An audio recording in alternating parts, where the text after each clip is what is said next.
Well, yes, you are correct. It is time to go live, being that it's 9 p.m. Eastern. How is everybody?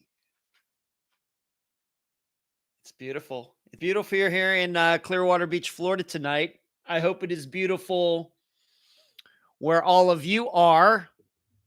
We're going to switch things up a little bit with the live show tonight. We're going to get right into what I've been doing over the last 2 days regarding going to Northwestern St University in Louisiana. And I'm going to get into that first. You know how I usually do personal stuff first, disc golf and all that. We'll get into that a little bit later. But I do know that because several of the people who I met when I was at the university yesterday, I know that they are tuning in, and I don't want to feel like they're hanging on until I get to it like an hour from now. So I'm going to get right into this as soon as I think there are enough people watching here in the live show. I know that for all of you who are subscribers, you get that alert, and it's like, oh my gosh, it's 9 o'clock, and then it takes you a couple minutes to get signed in here. So I'm just going to wait a little bit, but I can assure you that the first thing I'm going to talk about is my appearance yesterday at Northwestern State University in Louisiana. Now, what's funny about that is that I managed to do both presentations, and they were pretty much the same to two classes. And luckily, I did not have to say the name of the town. Because I think for the last 2 months up until yesterday, I think I was a very bad Northerner and not pronouncing it correctly. But I had a great time. Just in general, a fantastic time in Louisiana. And yes, as you are tuning in here tonight, as I like to remind everybody, and other than even the chat people remind me, to please give this live show, whether you're watching now or 100 years from now, please give it a thumbs up. That helps us with the YouTube algorithms. And and then of course, subscribe to this channel, hit the little bell button so that you do get alerts when videos are uploaded or this live show happens. Who so far is in the chat room tonight? We have Karen and Linda from upstate New York screaming, hello, Cherie. Jill, Jasmine, Charlotte. Going to answer your question, Charlotte. Leanne, Marlene from Canada. We also have a Marlene. I don't know where the other Marlene is from, but I don't think it's Canada. LaFord, CR. Thank you, everybody, for tuning in. It's good to be back with you. It's been a wild week. And of course, we're going to be talking about a lot of things to talk about tonight. But I'm going to start, as I've already stated, with my trip to Northwestern State University. I left, hello, Ms. Leaf, right there from Tampa. Well, welcome, neighbor. On Monday morning, my brother Brian, who lives about 20 minutes away in Largo, I picked him up at 7 in the morning, and we got on the road, headed for Northwestern State University in Louisiana. We took the 75 up to the 10, went through Mobile. Then there was like a bypass, the 12, and then we got back on the 10, and then we turned north and made it to, and I know I'm gonna mispronounce this name of this town again, Natchitoches, Louisiana, a little after 7 p.m. Central Time. So it was a 13-hour drive. My brother and I shared the driving. I drove for a while, then he drove for a while, and then the last couple hours I went back to driving. He did take a little snooze during the trip on the way there. I took a little snooze while he was driving. But we got there, got food at a Wendy's, got into our hotel room there, and then we watched. Brian is a big Tampa Bay Rays fan. Unfortunately, we got there just to watch the last couple innings in which they lost. They made a big comeback and then gave it away. But then on Tuesday morning, I got up, about maybe around 7:30, something like that, 7:45, and I went through my notes. I see you, Cherie. I went through my notes, this presentation that I was going to be giving to 2 classes at Northwestern State University. And then we ended up getting over there. The first class started at 9:30 a.m., once again, Central Time. Got there at about 8:45. And the professor, a woman who I've gotten to know very well, her name is Michelle, is the one who arranged this. And you have to keep in mind that she and I have been talking for about a year and a half. I was supposed to go to Northwestern State University in like April or May of 2020. Of course, then COVID hit, and that got in the way of that. But we kept in touch, and we finally got back together and got together on the date of October 12th, yesterday, for me to be there and to speak to a couple of classes. And so in meeting her, I'd gone so many emails back and forth over the last year and a half.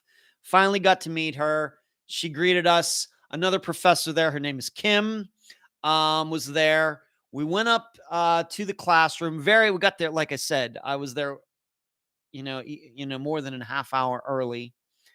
But we went up to the classroom. I had my tripod with me. I actually used the phone, my phone, to video both presentations. And I had gotten a wireless mic, a receiver to hook up to the phone, and another part, of course, to put on my head, a little microphone to broadcast it to the phone so that the audio and video would both be really good. I tested that out several times here in my condo, and I'm happy to say that all of that worked perfectly. Nobody's more surprised than I am. But so we set the mic, the tripod with the phone up in the back of the room, did a little audio test, and everything was fine. My brother Brian was sitting in the back by the tripod. And just in case anything weird happens, I don't know what that would have been that he could have fixed on the fly as I was speaking, but he was there, and for kind of course, support as well.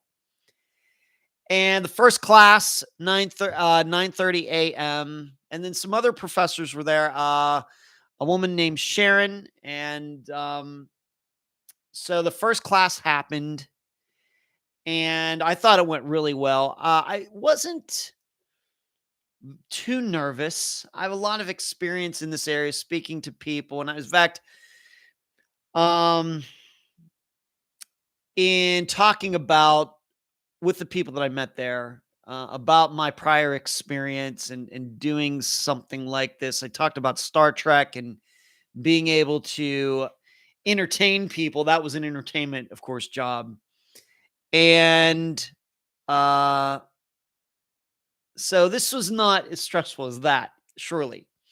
So I would say that the first class had, 20, 22 students, maybe something like that.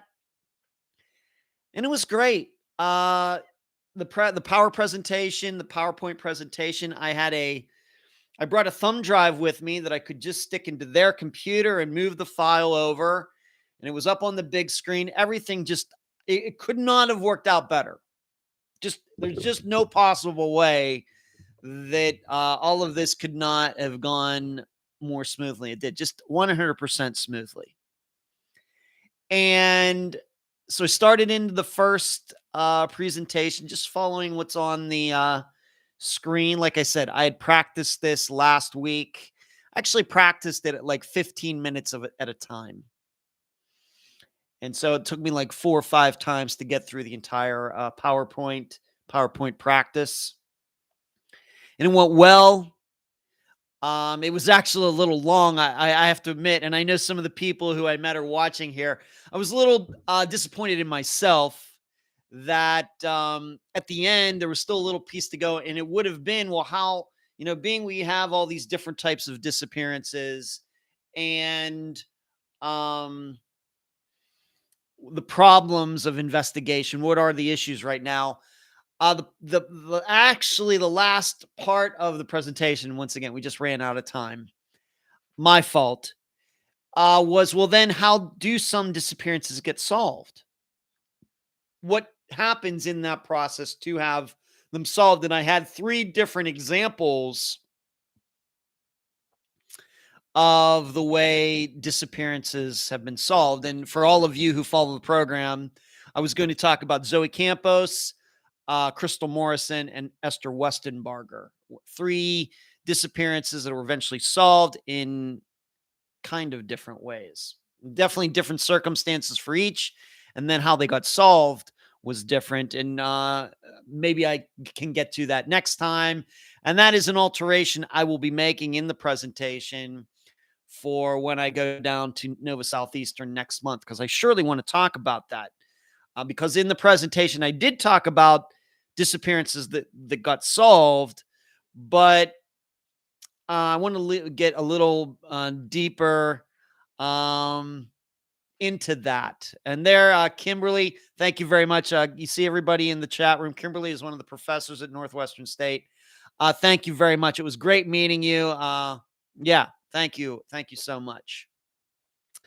So, did the first presentation, and the time went so fast. It just went so fast. Now, for all of you who are watching, premium Patreon members, once again, I've talked about this already, I think last week, that premium Patreon members, they are going to have access to both presentations unedited, that I will upload to the YouTube channel, but on an unlisted link. Hello, Christy. For the rest of you, I'm not forcing you to be Patreon members or anything, but what I will be doing over the next couple days is I will be editing these videos down, take some time, and I will be uploading edited videos from Northwestern State from both presentations, but it will not be the whole thing. All right. The whole way, like a whole hour and 15 minutes. I'm guessing these videos probably will be 10 to 15 minutes, something like that.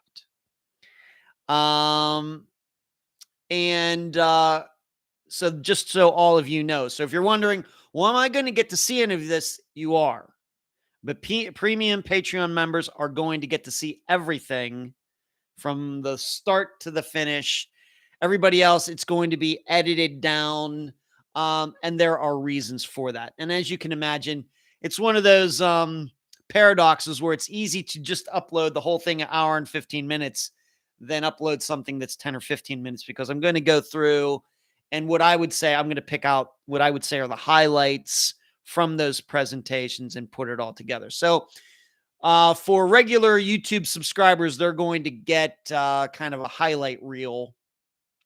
And for premium Patreon members, they get to see the whole thing, hour and 15 minutes. And you have to remember, I did 2 of them. So I did one at 9:30 that went to about a quarter till 11. And then 15 minutes later, we did it all over again from like 11 until, what would that be? A quarter after 12.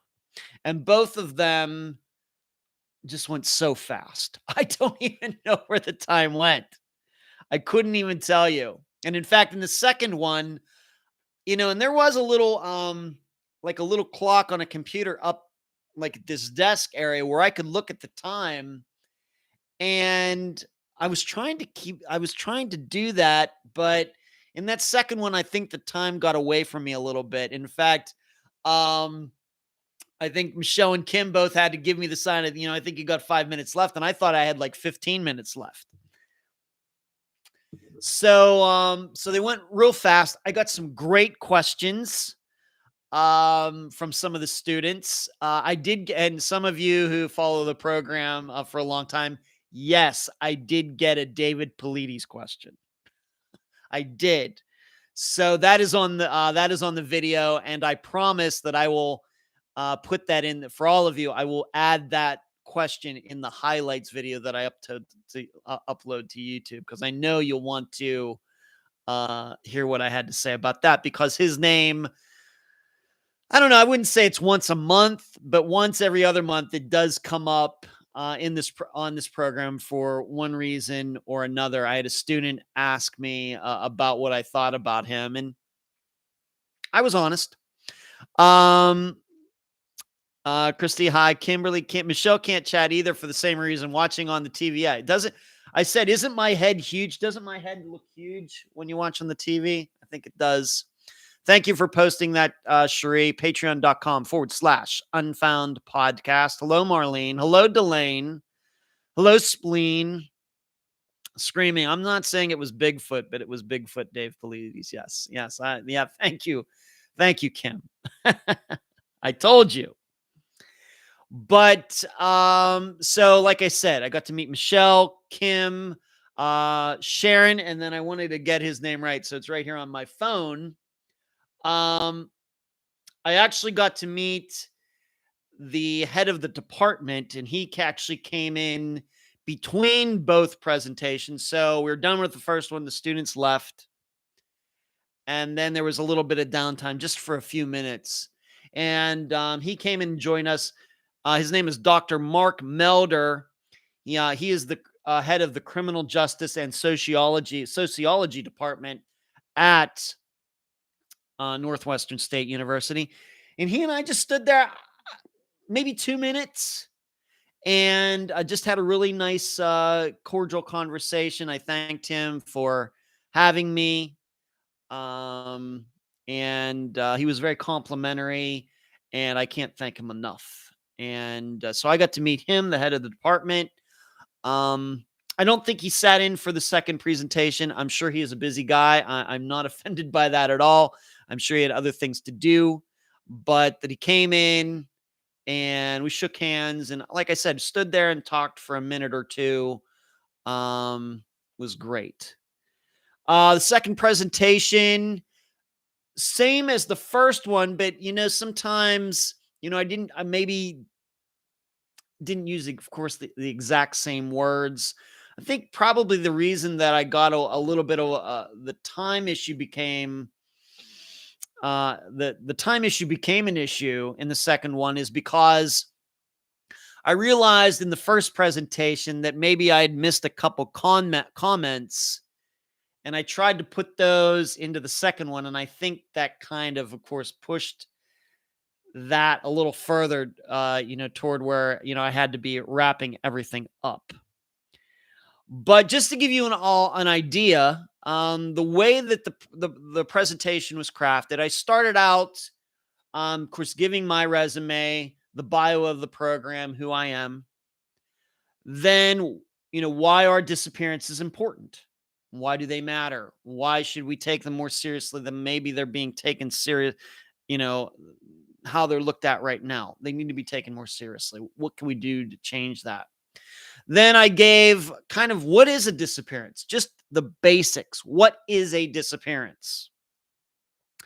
And then from that, I detailed the different types of disappearances that I was going to discuss. And some of those would have been the man said, drugs play a role, the art of luring, a league of their own, ones that are unlike any others, that kind of are in their own category. I talked about it's a murder, but everybody knows that it's a murder, but nobody's been charged. Why is that? So those are some of the topics that I lined up. And then I went deeper into them. What are the characteristics of each of those types, starting with a man said? I listed some of examples, examples that those kinds of disappearances that we've covered on the program. And there are many, as you all know. And then I picked out one that was what I would call the best example. And that one for that category was Angela Green. And I think everybody knows why that is. And then I went to Drugs Play a Role, which was Noah Davis, The Art of Luring, Tyler North, and I know I'm forgetting one in there somewhere, but It's a Murder, but Dorianne Myers, A League of Their Own, was Dale Kerstetter. But in each of those, I also talked about other disappearances that are like those that are on Unfounded. But I wanted to make sure that I could give the students the best example of that type. And of course, with 230 disappearances, I have a lot to pick from. So from there, I went into, well, what are the problems right now? Why are there several years? So I talk about that, and there were a couple other points that I mentioned. And then I talked about, well, how do we change that? And one of the ways is for me to show up at a school like Northwestern State University and talk to people who are in the criminal justice department or criminal justice majors and just tell them what I think I've learned over the last 5 years. And I really wanted to stress that this is a topic, this is an important topic that you can learn a lot about it, I think, fairly quickly. I've only been doing this 5 years. I had no technical missing persons experience before I started Unfound. Yes, as a layperson, I took a huge interest in them, and certainly that needs to be that's an important quality.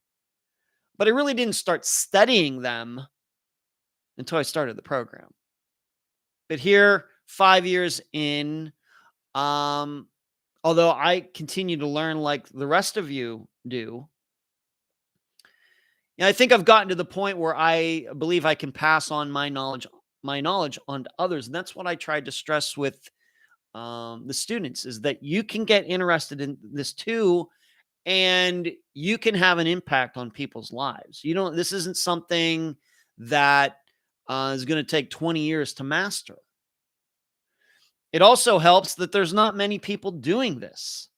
There aren't many people, whether it's a podcaster or a TV show or any particular police department, there aren't many people in this world who are just devoting their lives to studying disappearances. It's a very niche, however you say that word, topic. So it's certainly not, let's say, as competitive if you're in law enforcement or you're a criminal justice major, if you're thinking about going into forensics. That's a lot of people, forensics are a big thing. DNA, big topic, last 25 years.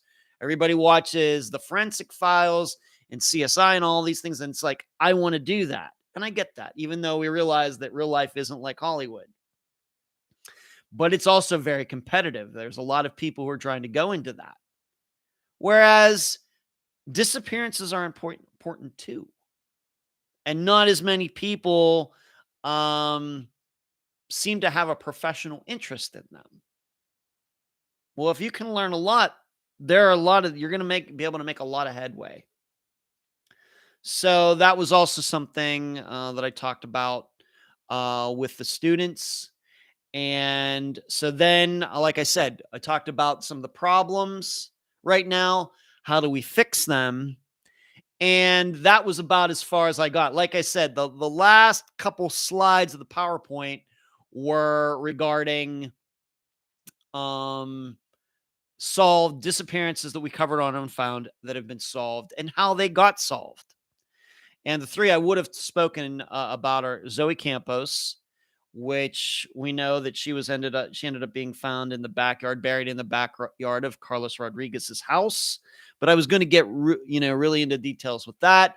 Crystal Morrison, how she called for a ride, then walked away from her job for some reason, but her remains were eventually found. And then Esther Westenbarger, how she was eventually found in her car in a retention pond not far from where she lived, and how those were all solved are very different circumstances. So I didn't, once again, just did not manage my time as well as I could have. Probably have had too much information, but that would have been the last part. But still, I got to answer a lot of questions from students and all of you who watch this live show every week. You know how much I love to ask or answer questions.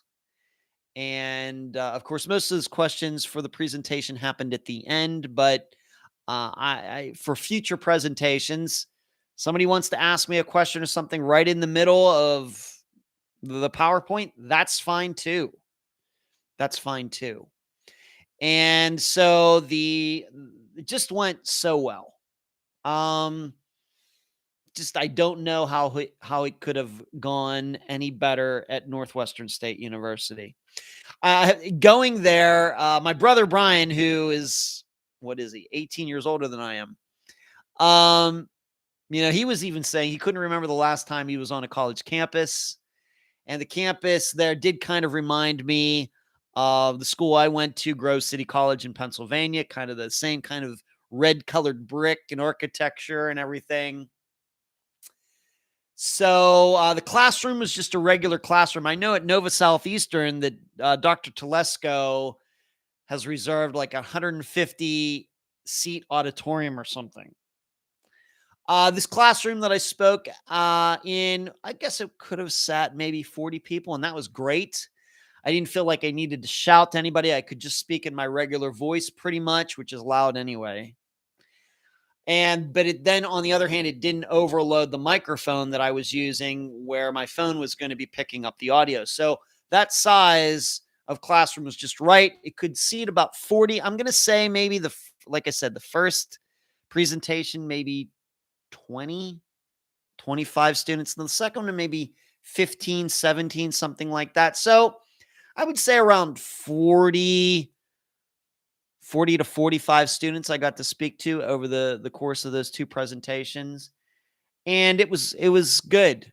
And everybody's so nice and they make you feel so, it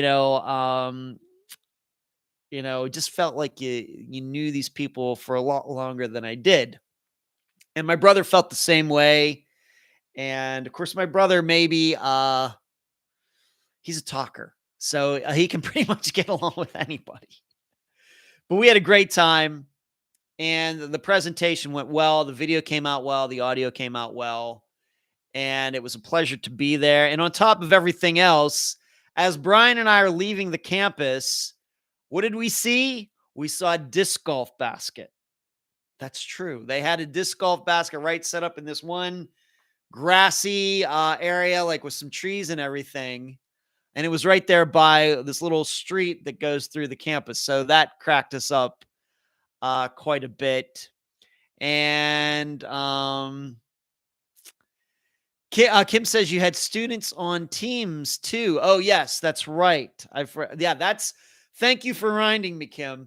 There was a little funny thing that happened during the first presentation is that although they had told me this, I had kind of forgotten about it, is there were students watching remotely.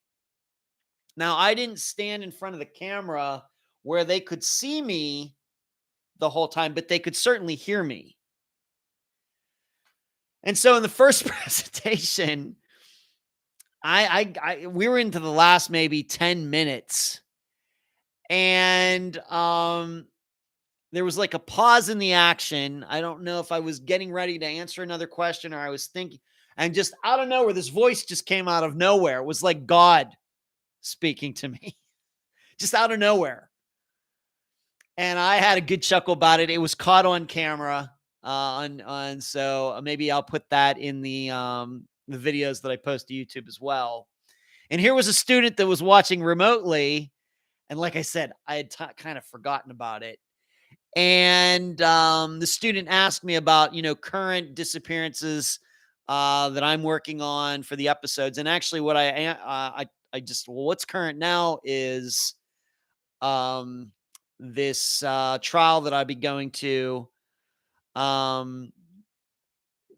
in next week into Colorado. Okay, Charlotte. Sorry to hear you have a headache. Sorry about that. But yeah, this voice just came out of nowhere, and so he asked me, "Well, what's current now? What are you working on?"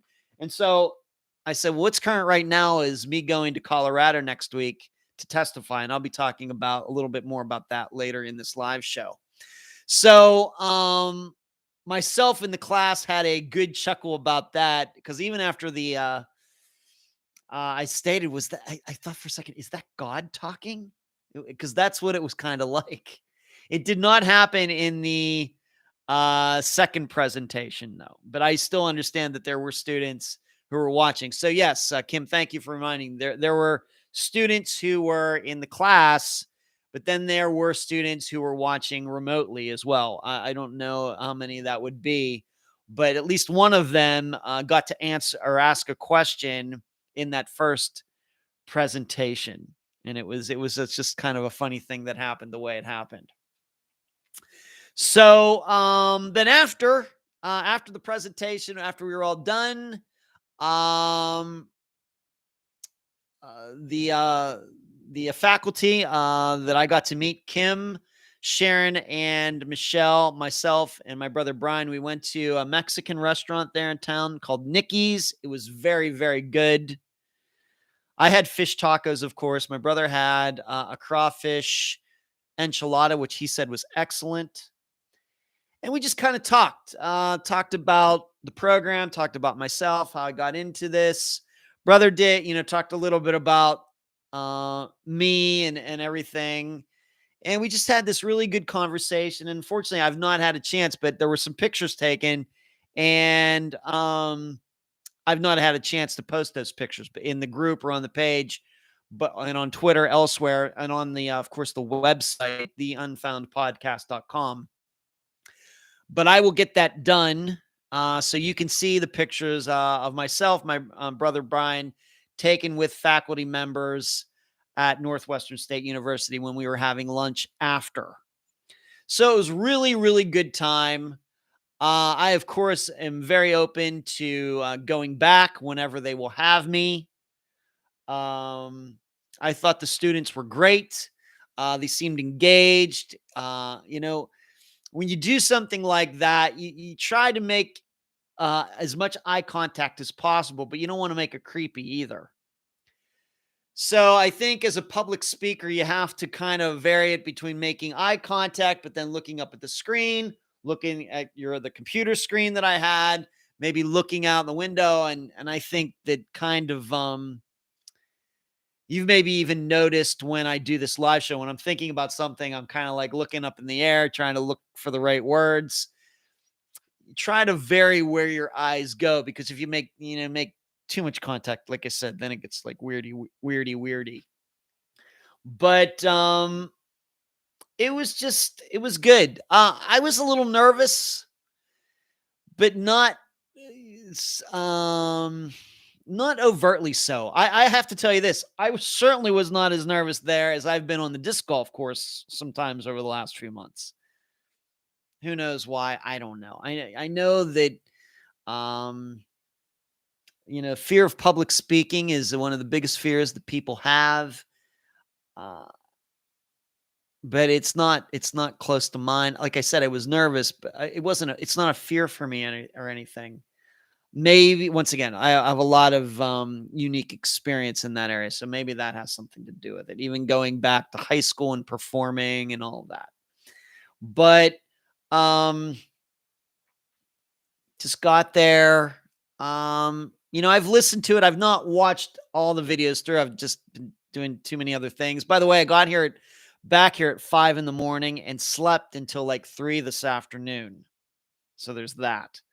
But I've watched the beginning of the first one. I could tell there's a little wavering in my voice, maybe a little bit. You can maybe hear a little bit of nerves at the beginning, but after that, not too much. So, like I said, for premium Patreon members, they will get to see the entire presentations, each hour and 15 minutes.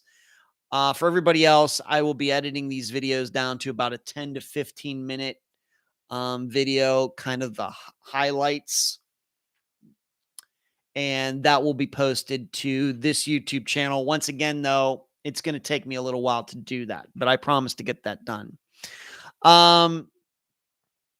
Screaming said, "That's great, Ed. I know that you've been working to do presentations at colleges for a while now." I have. Thank you, little bit. Kim, speaking for all of us, we cannot wait to have you back. Well, Kim, you're very kind. Thank you. Thank you. It was just all good.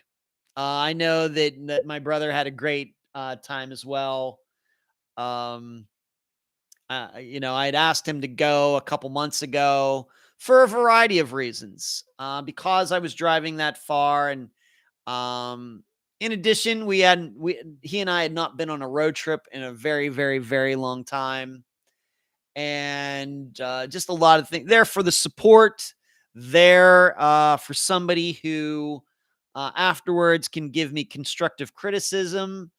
I don't take it personally or anything. He can give it to me in a way that's constructive. So a lot of things put together, and it also helped that his wife Laureen has been kind of not out of town, but she's been down at the beach with friends of hers. So he was home by himself anyway, and it just all seemed to work out that I was going up there. He was going to be home by himself. So why not just go with me for a couple days? And it was just really, really good. So having said all that, let me show you some things that were given to me, and also for my brother. And I want to thank the faculty there for thinking of him as well. But let me show you some of the things I received from the Northwestern State faculty as gifts for speaking to their classes. First of all, I got a t-shirt. My brother also got a t-shirt. What a great color. Look at this. There we go, right there. I think they are the Demons. That's what that is. And that's interesting because my high school's mascot was a blue devil. So there we got this purple and orange college shirt. And I need some shirts. I've thrown out some t-shirts and things over the last few months. So there you go. Once again, my brother got one too. Also got some Tony, I don't know how to pronounce that, Tony Cheers original Creole seasoning. Look at that. You know where that's going. That's going on the chicken wings. I'm going to be probably making chicken wings tomorrow or Friday. And certainly going to be using some of this stuff. And so there you go. Got this. And then also I was given some jambalaya that I will make for there you go, 30 minutes, just add water, jambalaya. I'll be making it. And so I got that. And then they gave me a letter that I'm going to read to all of you. Hope my voice is being picked up here. But I got this letter from Michelle, assistant professor, criminal justice coordinator, and allow me to read it to all of you.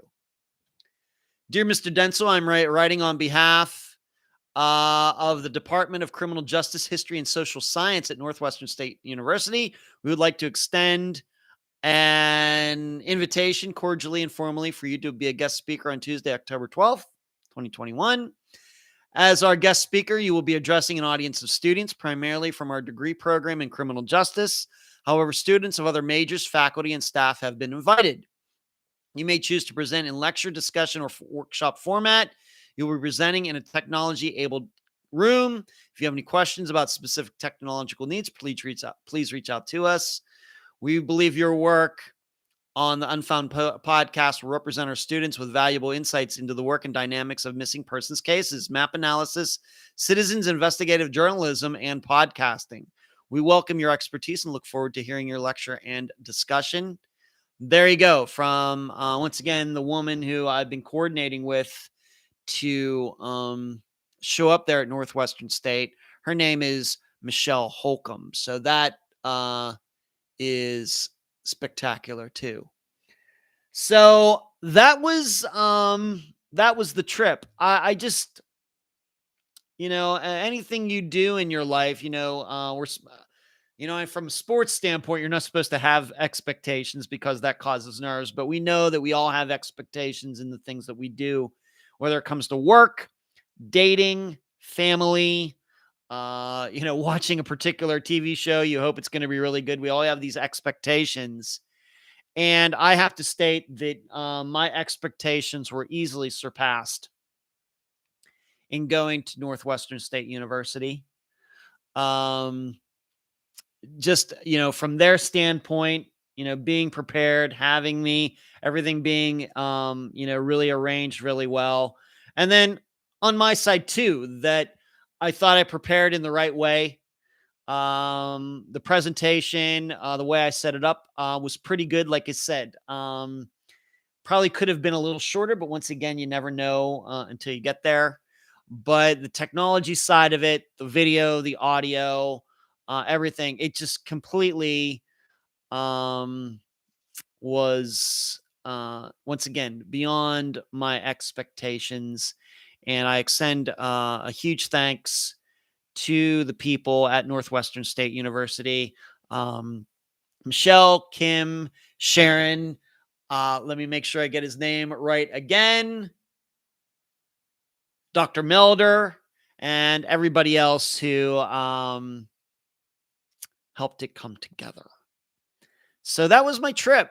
It was good. Going up into, even my brother Brian admitted that he had never been into that part of Louisiana before. However, I will tell you that there was a morbid side of this as well. I didn't even realize this until we got close to it, but my brother and I went across the same bridge where Jake Lachelet's truck was found. The I-10 Bridge in Baton Rouge. We went right across it. In fact, it wasn't until we were a couple miles and I was starting, oh my, that's right. I didn't even think of that. And so I started telling Brian about it. And so we went up on that bridge and kind of pointed out the approximate spot where Jake's truck was. Of course, some people believe that he actually did go off the bridge. And I'm telling you, it's a long way down, having gone over that bridge. On the other hand, some people believe that it was just staged there. So, but went right across that bridge over the Mississippi. Did not cross that bridge the way back because Waze took us a different direction because of traffic. But you also remember just a few months ago, there was a young woman who jumped off that bridge as well. Her remains were found. So I don't know if that's a popular jumping spot or not, but having now gone over that bridge and kind of thinking about that as I'm going over it, I can now see why it's way, way, way up there in the air. So then we got on the road around 3:00. I did all the driving the whole way back. Brian took a little bit of a snooze, but for the last few hours of the drive, we were trading songs back and forth on Spotify. We were naming songs that maybe he would pick out a song that he thought I needed to hear, or maybe he hadn't heard in a while. And then I would pick a song that I thought he needed to hear, he wasn't familiar with. And we just kept doing that back and forth for like the last, 3 hours of the trip. And it was really fun. I mean, we got into some obscure stuff, some songs that I hadn't heard in a long time, some songs he hadn't heard at all. But that's, the fun you can have. Of course, we could have done I brought my tablet with me. We could have watched movies, I guess, on Netflix and all sorts of different things. But we just had a good time with going over these songs. He was picking out a lot of songs from like this early 70s, mid 70s. And I was, we were both all over the place picking stuff. So we had a good time. No problems. Saw a lot of cops. A lot of people pulled over. But that did not happen to us. And now I got back at about 5 a.m. this morning. Immediately went to bed and got up about 3 p.m. and started working on these videos. And I've already uploaded both presentations to YouTube for the premium Patreon members. And like I said, over the next couple days, I'll be working on kind of a highlight reel of the presentations. So that was my trip, and it was so good. It was so good. And if the presentation, everything that happens at Nova Southeastern in November goes smoothly, I mean, that will just be, crazy good. Crazy good. So there you go. I don't know, 45 minutes of talking about it was, I think it deserves it. I'd been talking about it for so long. I know many of you are very interested to know how that was going to go. And so I wanted to make sure that I gave it ample time tonight to talk about it. And there you go. So let's see with some of it's it's very good on everything. Thank you regarding the Creole little bit. Yeah. Oh yeah, very familiar with that seasoning from northern Louisiana. Okay, Delane. Marlene, hey Ed, that's good stuff. We have a lot of that here in Texas at our grocery stores. Do you? Okay. Delane says, oh yeah, Jake, I remember that episode so clearly still. I hated thinking that might have been his fate. Yeah. We were right there, Delane, went right across that bridge. And but there's no pull off there. So his truck was there. It was right in the lane. If cars were going back over that bridge, even though it was late at night, they had to have gone around them because it's right in the lane. There's just no pull off there. So Northwestern State University, thank you. Can't wait to do it again sometime soon. All right. Moving on to other things for, what's been going on with me and the program. Some of you know that, it's been, you think about it. This kind of goes right in line with just speaking about the speaking engagement.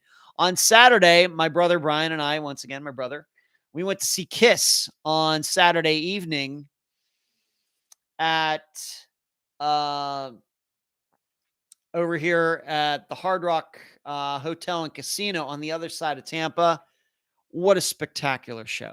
I mean, the last 4 or 5 days have just been so special. So special.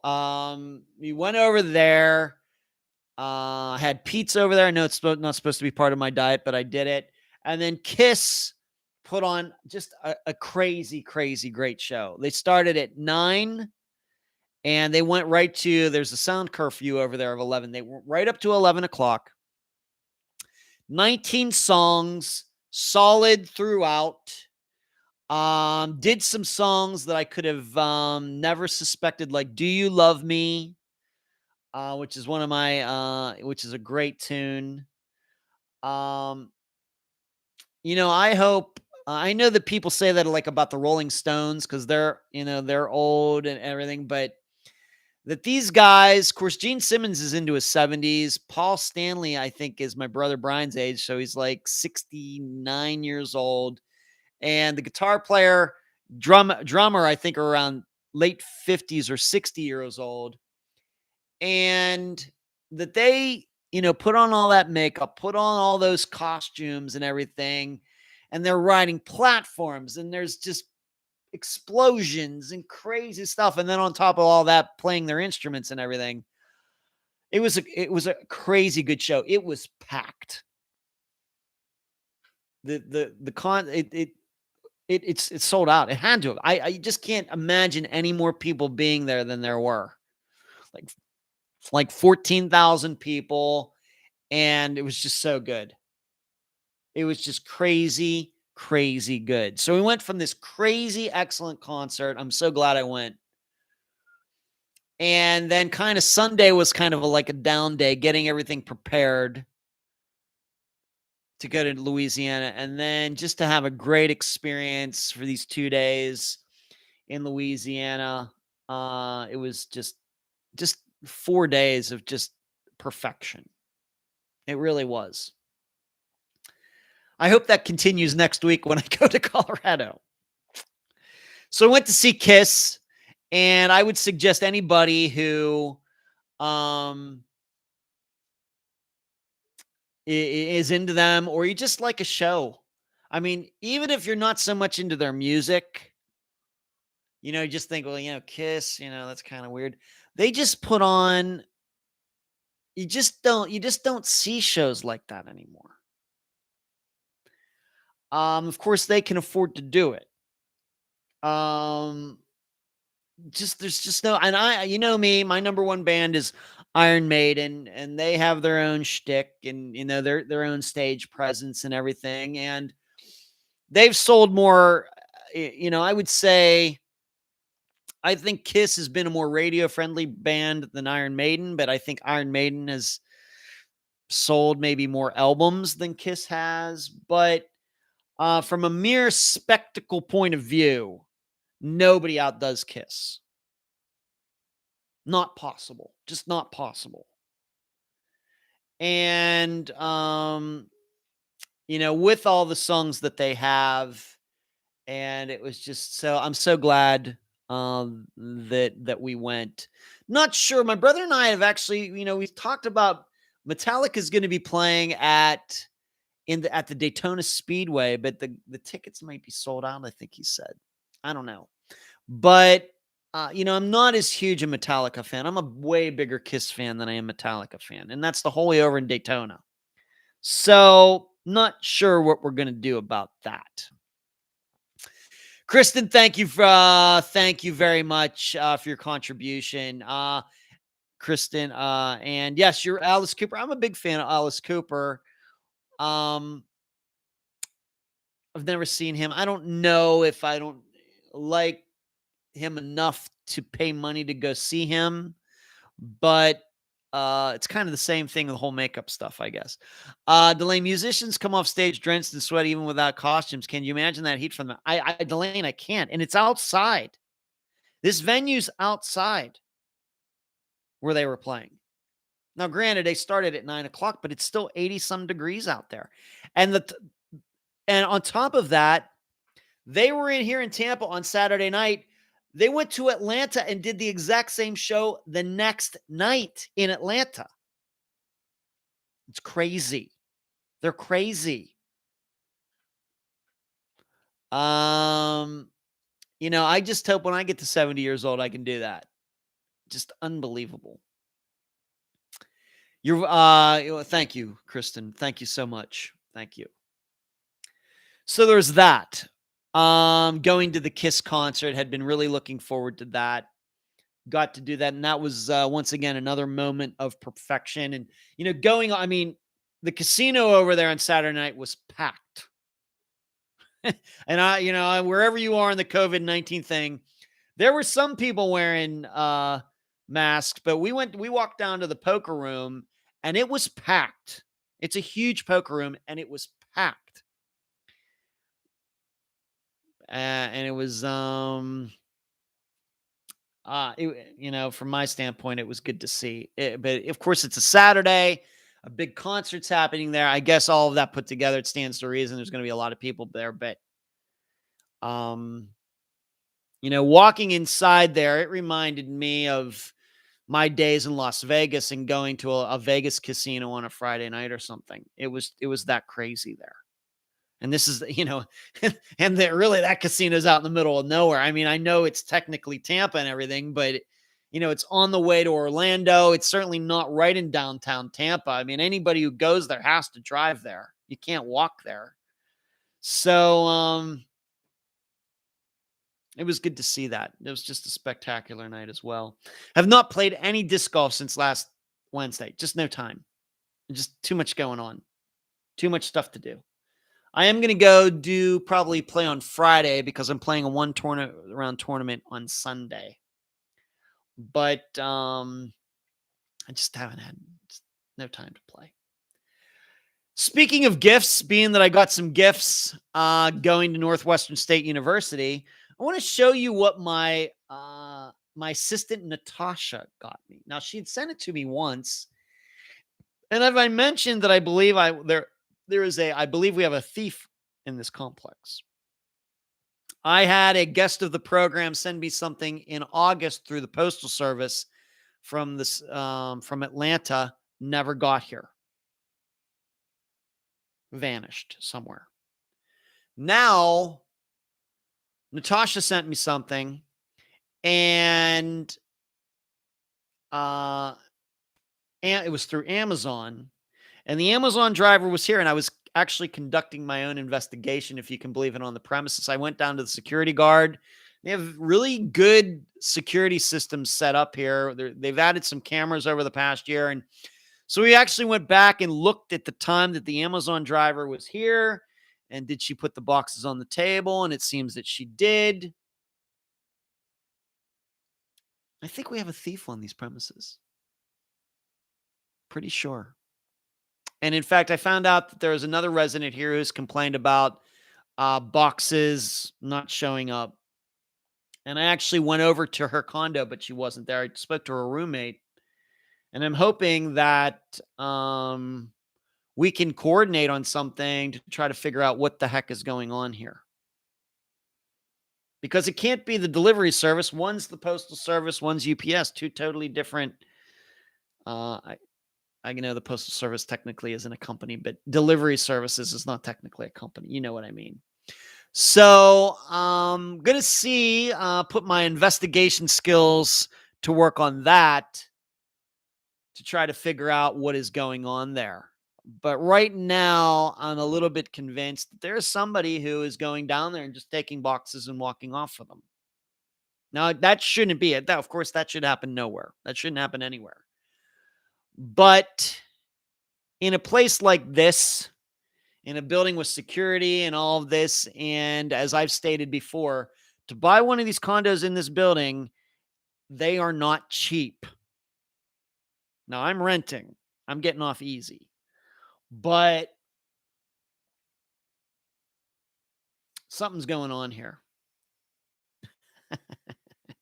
Linda says, would you like me to send a package from my dog? Well, Linda, it just depends what your dog is sending me. Yeah, Spleen says, I'll always be a metalhead, even in my 70s as well. Me too, Spleen. When they cart me off to the old folks' home, still going to be headbanging, for sure. Absolutely. Fishing, what's going on? Just checking in. You're getting home from work. Well, I spent the first 45 minutes talking about my spectacular trip to Northwestern State University and back. And the presentations that I did there went fantastically. Linda, nothing you would want. Maybe, probably, Linda. So I'm going to be looking into it. And for right now, I'm having things sent to my brother Brian's instead. In fact, that's how I got this. And that's where I started. Look what my assistant Natasha sent me. She's already doing some Christmas shopping. Look at here. Look at these. She got me 2 mugs. Look at that. Like I said, she had sent them to me once, and who knows what happened to the package once it got here. But there you go. She sent me 2 of them. They're really, really nice. And, I'm not much of a coffee drinker, but I am a tea drinker, hot tea drinker. It's good for your voice. Natasha, thank you very much. Totally unexpected, of course, very early.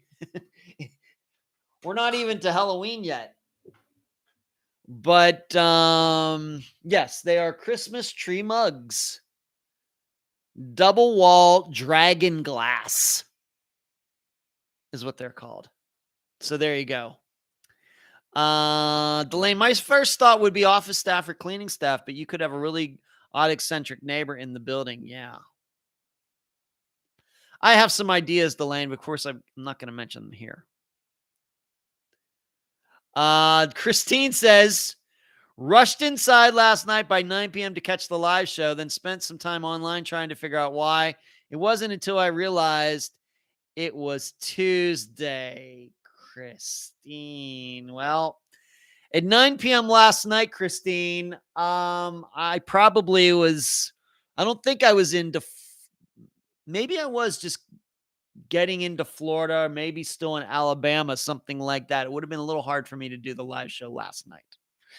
But that, Christine, that probably happens more than you realize. I do get people telling me that looking forward to the live show, and it's like, oh yeah, it's not till tomorrow night. That's funny. Richard says, greeting from the Central Florida swamp. Yeah, well, I guess it just all depends where you live, Richard. I'm familiar with the interior part of Florida very well. Been across this state a few times, whether it's going like from Ocala, going that diagonal 130 route over to Jacksonville, or of course taking the 4 over to Daytona Beach, or going down there, Gator Alley in Southern Florida, going over to Miami. Little bit familiar with it. So there you go. All right. Well, moving on. Just want to touch upon a few things. First of all, I know some of you listen to the show on Spotify. Once again, we had an upload problems to Spotify last Friday. I could not do anything about it until today. And I did that. I re-uploaded the whole thing, and I'm hoping, let me just check. I can check on my phone to see if the entire episode is now up there. I think only the first hour and 15 minutes, unfortunately, loaded. Why that happens has something to do with an internet connection that, no, still did not upload the full thing. So, still not fixed on Spotify. Seems everywhere else is fine, though. I'll see what I can do about it. But a little bit out of my hands, a little bit under my control, a little bit out of my control. Haley, have you heard any updates on Jason Landry? I just read about some information. Searches continue. Haley, no. All I can tell you is in the next show that I'm going to be doing with Dr. Telesco, we will be discussing his disappearance, if it is still a disappearance, when that show rolls around.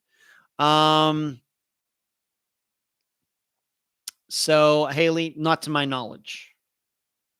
Not to my knowledge. They probably are. I would say searches need to be continued. That makes sense to me. But I have no knowledge of the outside than thinking that they continue to be a good idea. Ashley Simpson, of course, this past Friday, we covered the disappearance of Ashley Simpson from Canada. Salmon Arm, British Columbia. The question I asked in the discussion group for the poll was, is her ID being found in that septic system 14, 18 hours away related to her disappearance or not? An overwhelming amount of you, number of you stated that it is related to her disappearance. And just as I probably could have expected, in the think tank, most people thought the exact opposite, but it wasn't unanimous. I think we had 9 or 10 people in the think tank on Sunday evening, and at least I think a couple were very open to the idea that the ID was related to her disappearance, but the majority says it was not. For me, in writing in the blog at patreon.com/Unfound Podcast, I decided that it was not related to her disappearance. It was just some kind of freak thing. And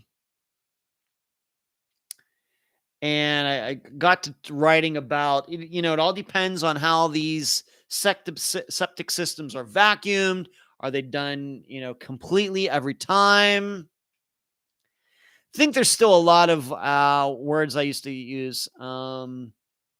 Wiggle room regarding the cleaning out of that septic tank. And it's just hard for me to understand if she went missing, if it's connected to her disappearance. It's just hard for me to put together how that then all happened. I mean, it's easy to say, well, somebody got rid of her ID and threw it in there. Well, why not just burn it? Why not just throw it in the trash? And if somebody really wanted somebody to find it, why not just put it somewhere where it obviously would have been found instead of what seems just by luck, with the septic worker finding it. So I've decided it has nothing to do with her disappearance. I'm inclined to believe that she did lose it at some point, and she just, I know what Cindy said. She goes, well, if she would have lost it, she would have, been screaming about it, telling everybody about it. Well, I guess it would depend on how she lost it or where she thought she lost it and what the circumstances were. So that's what I wrote. Delane, yeah, so you would try to listen on Spotify. I'm going to write Podomatic after we're done tonight. See what's going on there. Haley, what about the Brian Schaefer case? I thought it was supposed to come out on CNN this fall, but I don't know for sure. Haley, to my knowledge, no updates. And as far as a documentary, I don't know anything about that either. But if you wanted to try to track, if you're on Facebook and you want to try to track down Kelly Bruce, who's, in my opinion, the foremost expert on his disappearance, then I would contact her. She would surely have the most up-to-date information. Christine, often I used to put my ID in my pocket for bars, etc. Can have dropped it.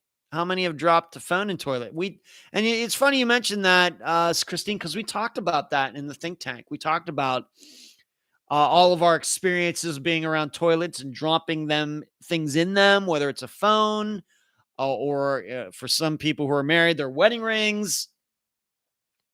And of course it does happen, but then we get to the point of being flushed and getting it, that's one step further, Christine, but you're absolutely right.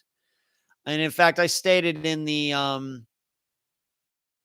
think tank that there was a woman I went to high school with, and I don't even know why this comes to mind, but she, we were some years ago talking on Messenger or something, and she admitted that she dropped her phone in the toilet. So she got another phone, and then she dropped that one, I think, in the toilet too. So these things happen. They do. Okay, Haley. Yes, please track down Kelly Bruce. But so that's the disappearance of Ashley Simpson. I think you would put her category or disappearance in the category of the man said. Although maybe some of you, if you don't think Derek had anything to do with it, then you might classify it as a walk-off. And of course, the man said type of disappearance and a walk-off, they can sometimes have similar qualities. All right. I know Charlotte asked me a question, but she's not in here anymore. So maybe I'll just wait until next time. Moving on. Brian Laundrie, you should know, in speaking about speaking to the students at Northwestern St University yesterday, I did bring up what some people might call white girl syndrome. That it does seems like young white women get more attention if if they're murdered or they go missing than the rest of the population. I did talk about that in the presentations, in both of them. And so I got to at least talk a little bit about that, being that it was, in the news for the last month. And that was something surely that the students knew about. And I thought it was a very good example of that. Of course, her fiance, who everybody believes killed her, strangled her, I guess is the news now. He's still on the run. There's this story that he was seen on the Appalachian Trail by someone.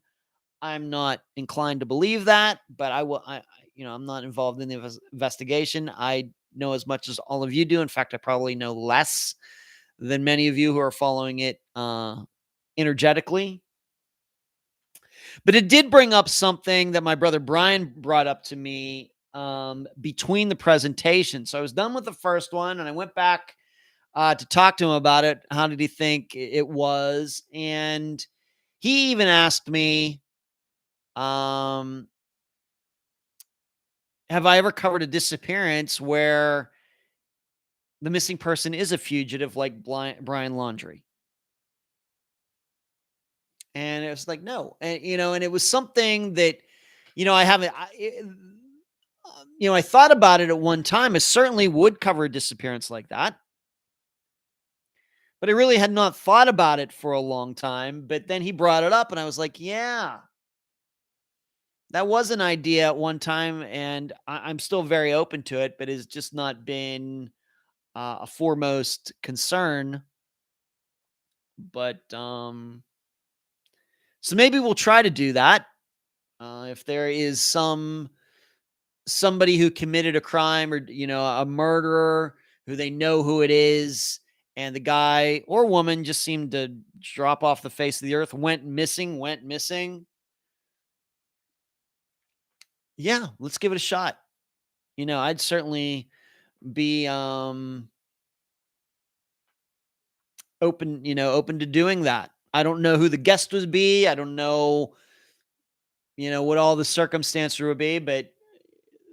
Of course, all of these disappearances that we've covered on Unfound, these people are innocent victims. They've had either they caused their own disappearance or somebody did something to them. But with a fugitive, somebody who the law is after, that was certainly a different kind of circumstance.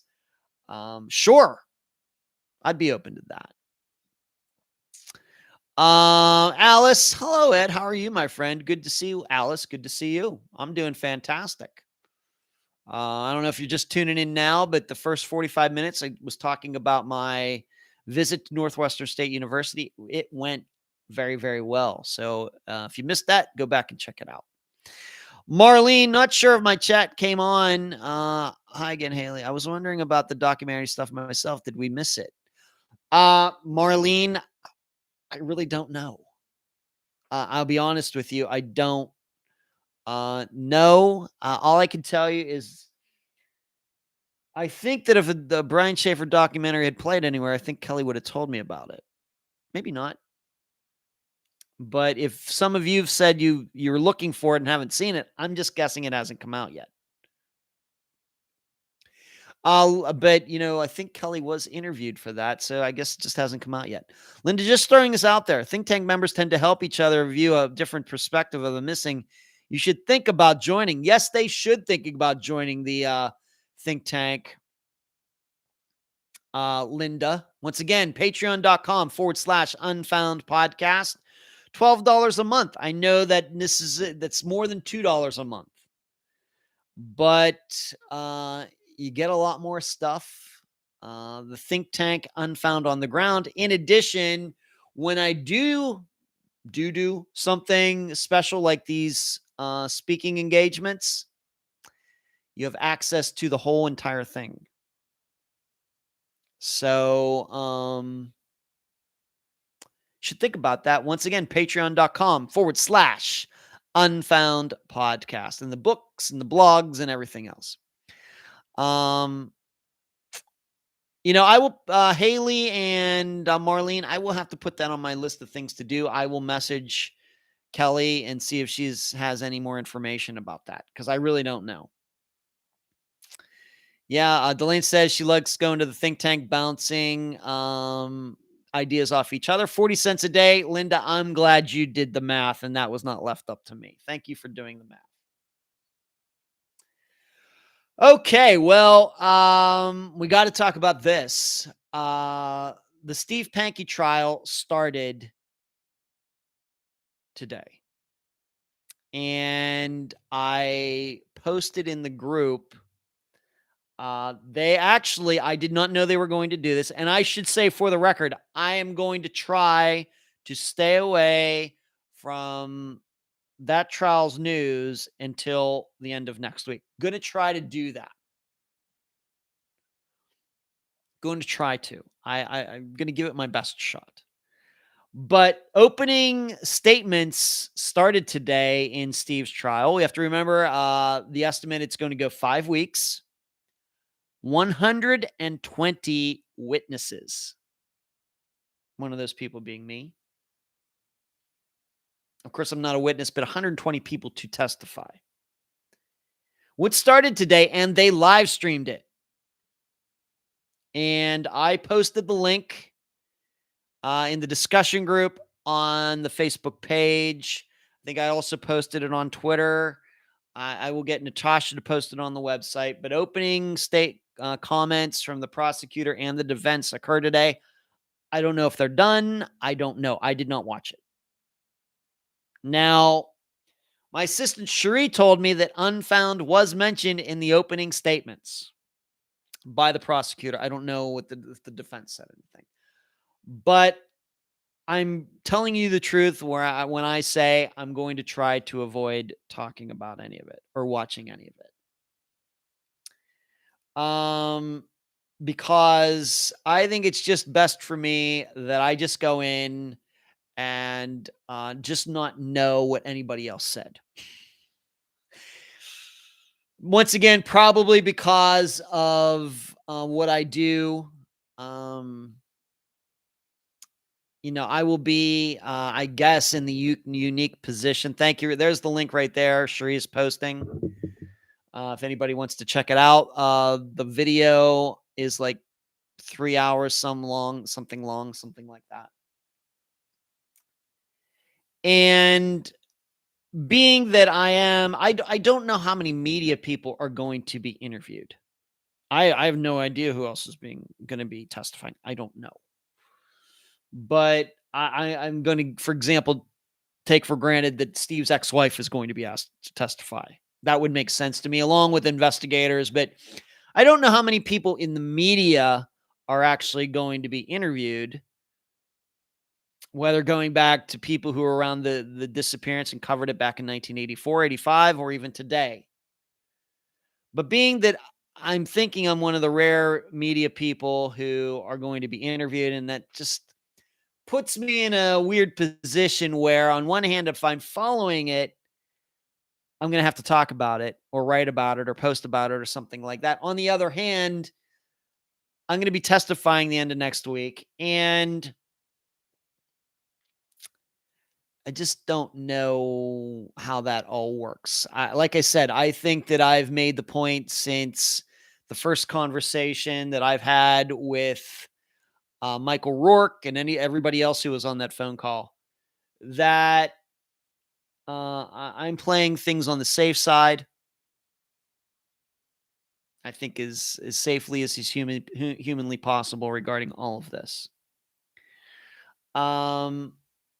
Now, once I testify and that's done, then of course, I'm sure then I'll start following it. I'm sure I'll go back and watch the live streaming. If it's online somewhere from the beginning, I'm sure I will go back and watch these opening statements. And I'm sure, if the trial's going to go 5 weeks and here I'm in the first week, which means it's going to go for at least another 3 weeks after I'm done, I'm sure I'm going to be following all of that too.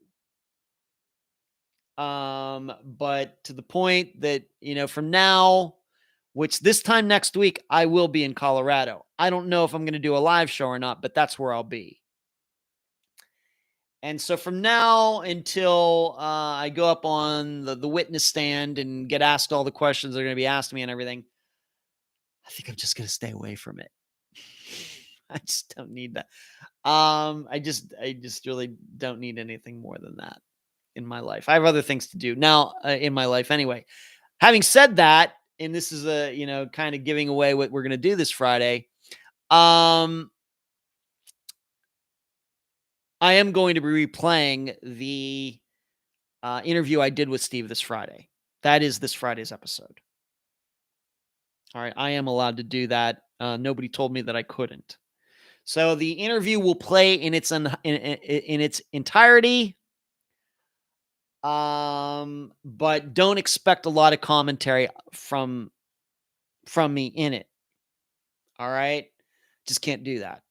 But I think it's appropriate, being that the trial is getting started. There are a lot of new listeners to Unfound, especially because of getting all that attention from Amazon and Audible, that maybe have not heard that. Maybe they've heard maybe that I interviewed Steve, but haven't heard that interview yet. But now that the trial is happening, I think it's totally appropriate for me to play the interview as it was recorded back in, the thing is that it'll be 2 years tomorrow. It'll be exactly 2 years since I interviewed Steve. I interviewed him on October 14th, 2019. Can you believe that? It's so crazy. But, I'm going to put that episode together. I've not even started on it yet. Once again, because Monday, Tuesday, and today have all, things going on. But being the interview's already done from 2 years ago, put that in there and just record my part of it tomorrow. But don't expect a lot of commentary on it. What I will do probably is just let the interview play. Of course, we'll do Unfound news and all of that. And then I will just simply go through what is already known. How Steve came to be interviewed. And then I will just let everybody know that the trial is being live streamed, but I'm not following it, and I will not be commenting on anything regarding what's going on in the trial until I am done. I think once I'm done, I don't think, of course, I don't know. Of course, if it's live streamed, then I really don't have to watch my testimony because everybody saw it anyway. So we'll just have to see. But I will just let everybody know about how this all came to be. And then, what went on with Steve, how he got charged, how he's been in jail, and that it's being live streamed and all of that. But I'm not going to get into all of it. Now, I will tell you that, and I don't even want to really get into this, but to say, as I said, Brian and I, it was on the way back that we ended up, we listened to part of it there, but then we completed the rest of it, the majority of it on the way back. And my brother Brian had some very interesting, insightful comments about listening to Steve and everything. Even though my brother Brian is not much into true crime or anything, I don't even think that he's listened. Maybe he's listened to a few episodes. I don't know if he's ever watched this live show. I really don't ask them. I don't know if my other brother or my sister do either. It's just, once again, as I say to everybody, the program is going to get done one way or the other, whether, family is listening, friends are listening or not. I'm just going to continue to do the program. But he had some insightful comments, but I'm not going to get into those now. So it's being live streamed. If you have time in your life to follow it, then please do. But remember, if you send me anything and you will, Ed, what do you think about this? Ed, what do you think about that? I'm not responding. I am not responding. Not going to do that. Now, after I'm done, then we can talk. Doing your Angela for sure, and I think Nate Easton from East Idaho News. Oh, and someone from the Statements. If you say so, Sheree, I really don't know. Jasmine said it's on Court TV. I saw it earlier. Marlene, I will check it out, this trial, and certainly your interview with Steve. Buckle your seatbelts. Hello, Brett. How are you? Good to see you. I was just talking here about the testifying I'm going to be doing the end of next week. Also started this show by talking about my presentation in Northwestern State University earlier this week. Screaming says, we are coming up on the 69th anniversary of disappearance of Evelyn Hartley on October 24th. Stadley's still installed. And Screaming, it's interesting you bring that up because Evelyn Hartley's disappearance is very much like Janelle Matthews. Lots of similarities. I think I've said that many, many times over the last few weeks. A lot of things to compare and contrast, I think, between both of them. Shree says, DA, the prosecuted Chris Watts says Unfound podcast of 4511 of the live stream. Interesting. All right. So Marlene saying, Kelly mentioned in May that it's due out in September. Spring Break Nightmares was the name. It probably got delayed. You're probably right, Marlene. Thank you, Brett. You're doing good. Excellent. Glad things are good where you are. So that's really all I really have to say regarding the trial getting started. It's going to be live streamed. Now, from what I saw, once again, I watched about 30 seconds of that 3-hour video. Now, all they showed were the prosecutor and the defense attorney. Now, are they going to turn the cameras around and show the witnesses and everything else? I have no idea. None. Zero. Didn't even know that was happening until somebody sent me the link. So if you're going to ask me, where are you going to be on camera? I don't know. I think I'm on camera plenty already. So, but I guess if it's going to be live streaming on that day, I guess you'll get to at least hear my voice and whatever I have to say and whatever questions they ask me. And speaking of nerves, about being nervous about speaking to Northwestern State University, I'm sure I'm going to be nervous next week. It's it's one of those things. I'm not nervous because for any other reason. This is just a very unique situation. No different than going to speak at Northwestern State University, although I certainly have more experience speaking publicly like that than I do testifying. In fact, as I've told you, this is going to be my first step into a courtroom in my life. So,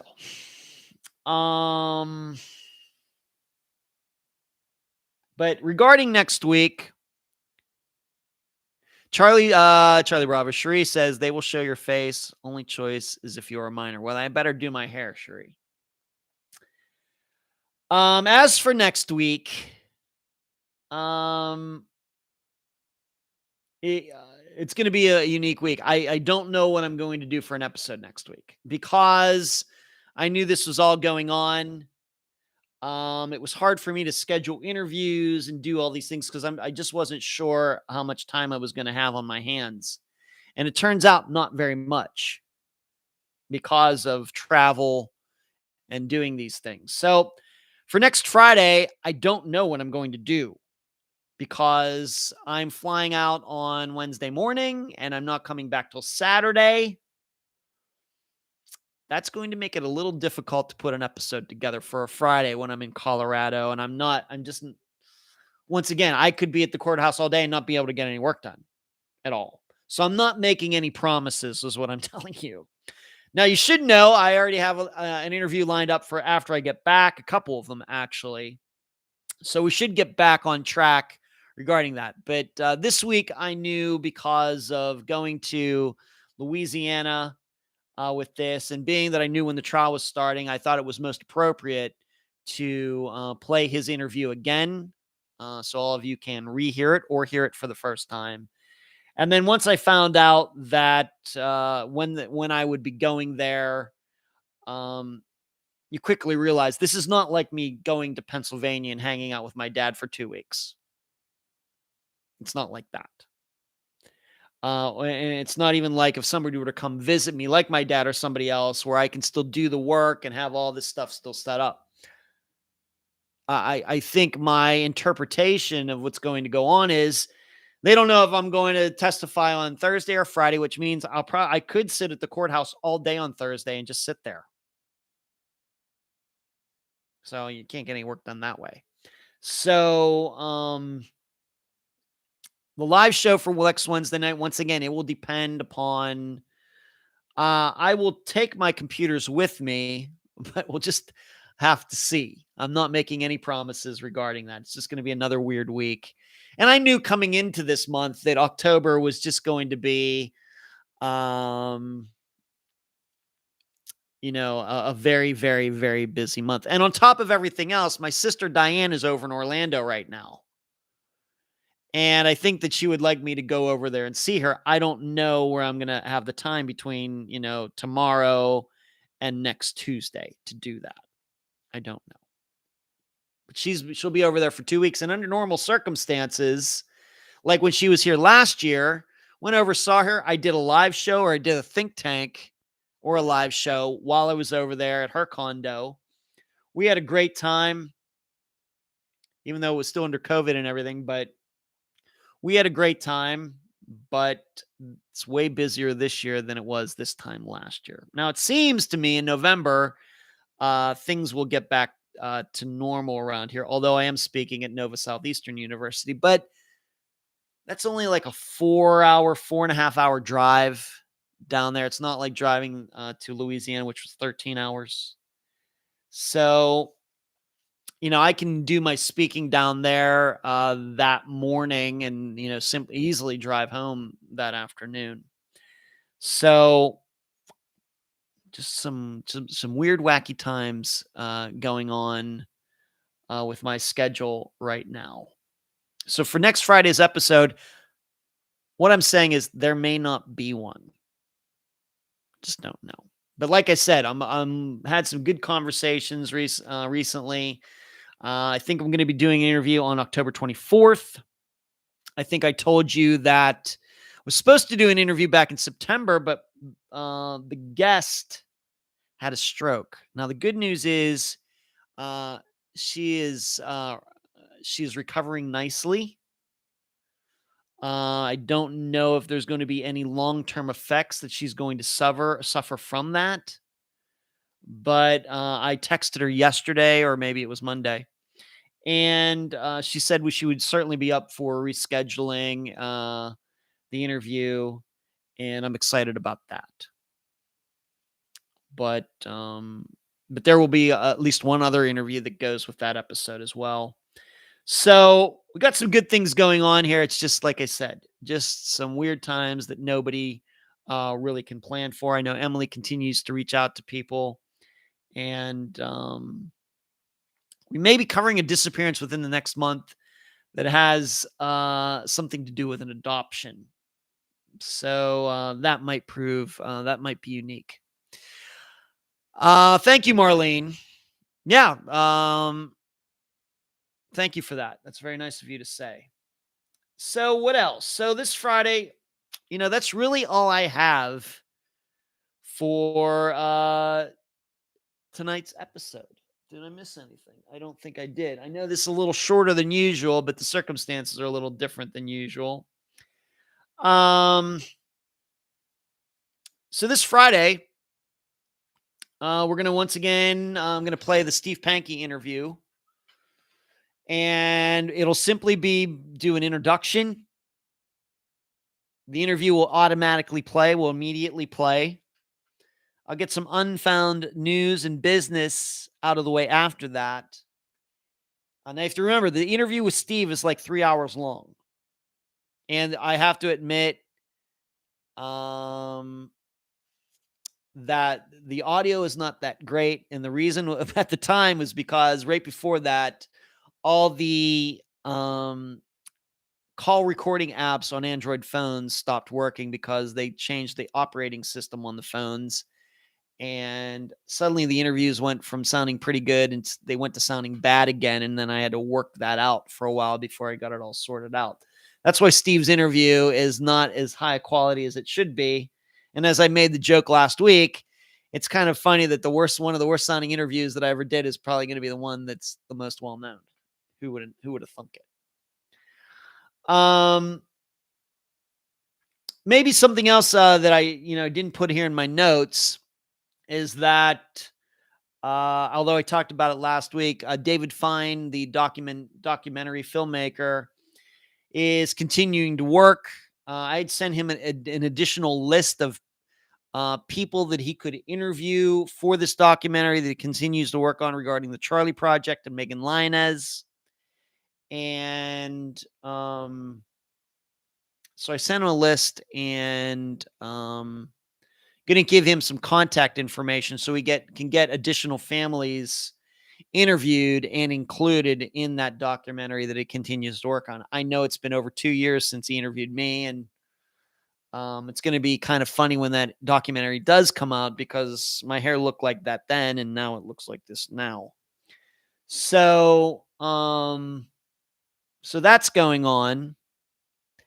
And that's really about it. I know I'm kind of shorting you a little bit, but once again, it's been a week.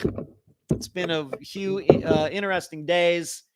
And on top of everything else, I did not have a lot of time to put together an agenda for tonight's live show. But what did I talk about? Talked about disc golf. I haven't had any time to disc golf. In fact, the closest I've come to a basket regarding disc golf is when I was on the Northwestern St University campus yesterday. The Kiss show was spectacular. If they're coming to a venue near you, you should go. Yes, please remember to give this video a thumbs up.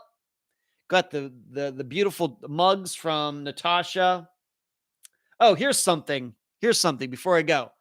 I actually typed out all of the groups and bands that my brother and I listened to on the way back from Louisiana. All right. So here we go. All right. I forgot I did this. Here is the list of groups and bands. Yeah, I saw Kiss already. It was spectacular, Marlene, this past Saturday. Here's the group of bands and artists that my brother and I listened to on the way back from Louisiana. See, and I know every time I bring up music on here, you people start to talk about all your favorite groups and everything. I think that's spectacular. Well, here's who we listened to on the way back. C.W. McCall, Lobby Sifre, I think is how you say it, King Gizzard and the Lizard Wizard, David Allan Coe, Michael Zager Band, Sylvester, Yaz, Bootsy Collins, Candlebox, Soul Asylum, Frankie and the Knockouts, Robin Trower,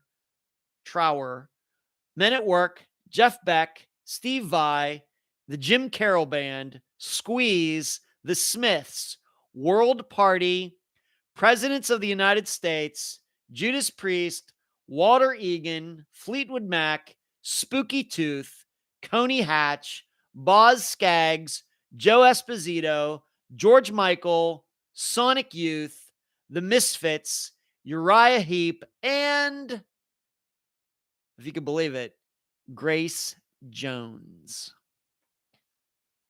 I went back through my Spotify and checked all the searches for music that I had done to find all these groups, and that's what that list showed. Those were the groups, bands, artists, solo artists, singers, musicians that we listened to on the way home. It was spectacular. But that's all I have. Sorry, I'm shorting you a little bit this week, but like I said, unusual circumstances. And Linda Nomade, no, we were kind of going for kind of different kinds of music, trying to challenge each other, Linda. That's why Iron Maiden was not on there. But yes, please give this video a thumbs up. Keep your head on a swivel. And I'm thinking you'll see me next Wednesday. I'm thinking, but it will be from a hotel room in Greeley, Colorado. Thank you all so much for tuning in tonight. It was great.